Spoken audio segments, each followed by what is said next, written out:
Hello everybody and welcome to another episode of the Weapons of H3VR. Today we have four but four carbines, but there's only three here because they're all kind of the same but not really. I'll get to that in a bit. So we have M1 and M2 carbine. And we also have a scope variant. There's also a scope variant of the M1, but I skipped that one for now. So, what is the M1 carbine? Well, the M1 carbine is a carbine requested by the US military for support troops like engineers and supply guys, because the Thompson was too heavy, the M1 Garand as well too heavy. So they requested a carbine with a select fire carbine with a smaller cartridge. It's chambered in 30 carbine. Oops. In this round, which is 30 carbine, it's a kind of an intermediate cartridge. So this is sort of a assault rifle or a submachine gun, something like that. Wasn't used as an assault rifle though. It was just used for a weapon for people to carry with them. And it was not, even if it was classified as an assault weapon, the M2 carbine came in 1945, which was after the Sturmgewehr, so it's not the first assault weapon. That still goes to the Sturmgewehr 44. But let's take a look at this. This carbine, yeah. It looks rather, in a sense, with the top here, looks a bit like an M1 Garand, to be honest. It has an aperture sight. Boop. It's magazine fed. M1. This is the M1 carbine. It's semi-auto. Turn off the safety.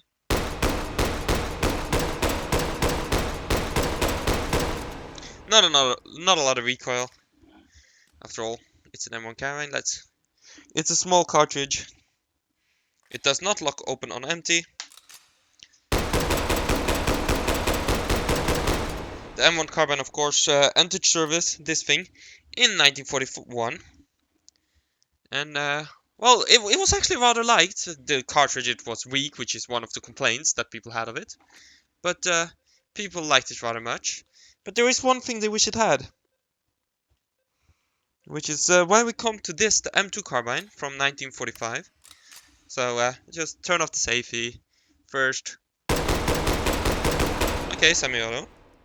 Again, now it's safe. Semi-auto. But it has this little knob here. Switch that over.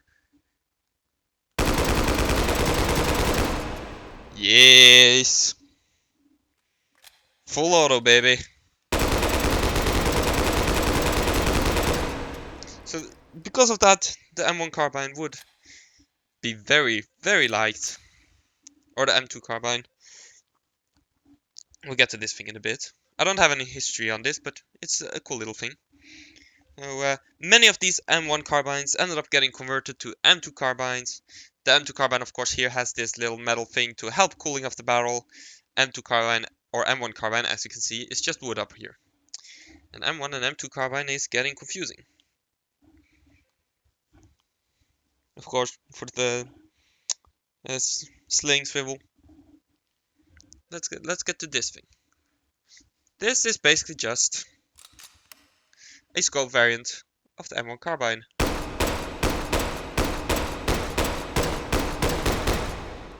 Let's turn on full auto.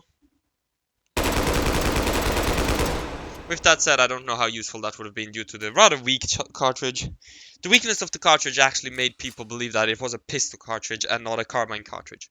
But it is 30 carbine, it is a carbine cartridge. Is this empty?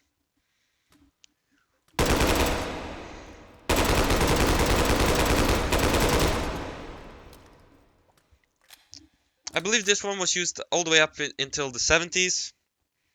The M2 carbine. It's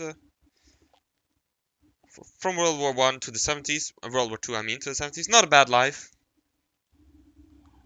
But yeah, the weak cartridge, however, was a downside. 7.62 by 33, I believe it is.